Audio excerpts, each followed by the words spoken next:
আমার দরদিয়া সিরিয়াল অনিরুদ্ধ ও বার্নির নতুন দোকান। অনিরুদ্ধ এবং বার্নি রাস্তায় একটি ছোট টিফিন সেন্টার খুলেছে। Aniruddha tiffin centre. দোকানে বেশ ভিড় জমেছে।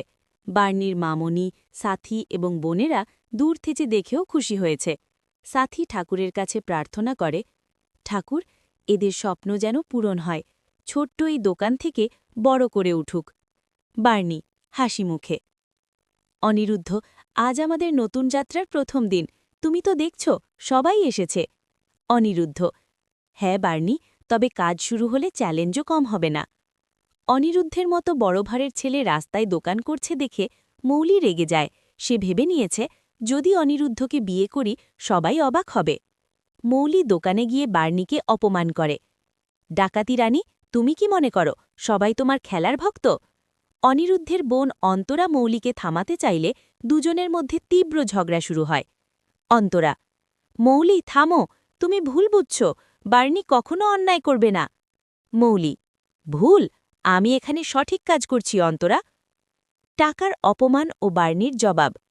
মৌলি সাহায্যের নাম করে 1,00,000 টাকা নিয়ে আসে, কিন্তু বার্নি সেই টাকা ফেরত দিয়ে নিজের ব্যাগ থেকে আরও 11 টাকা যোগ করে 1,11,000 টাকা মৌলিকে দেয়।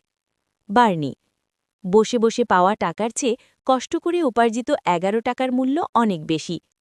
মৌলি মনে মনে ভয় পায়, কারণ সে জানে বার্নি বাড়ির প্রকৃত উত্তরাধিকারী। নতুন সংযোজন। মৌলি চুপচাপ ভেবে, যদি এভাবে চলে তবে তারাও আমার চক্র ভাঙতে পারে।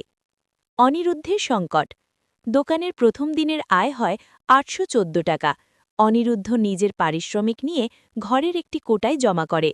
সে মনে মনে দুঃখিত হয় যে বার্নির উপর চাপ পড়েছে, কিন্তু প্রিন্সেসের বড় অসুখ এবং ডাক্তার দেখানোর জন্য। অনিরুদ্ধ, বার্নি, আমি চাই তুমি শান্ত থাকো, এই টাকা নিয়ে আমি ডাক্তারকে দেখাতে পারব। বার্নি, অনিরুদ্ধ, আমরা একসাথে আছি, কোনো চাপের দরকার নেই। মৌলির নতুন চতুর্বুদ্ধি। পরের দিন সকালে মৌলি একজন ছেলেকে দোকানে খাবার খেয়ে অসুস্থ হওয়ার ভান করতে পাঠায়। ছেলে খাবার খেয়ে নাটক শুরু করে। ঠিক সেই সময় কিছু লোক মৌলির পাঠানো এসে দাবি করে যে এই দোকানের খাবার খেয়ে অনেকেই অসুস্থ হয়েছে। তারা দোকান বন্ধ করার হুমকি দেয়। বার্নি, আমরা তো সতর্ক ছিলাম, কি করলে আমাদের ধ্বংস করতে চায়?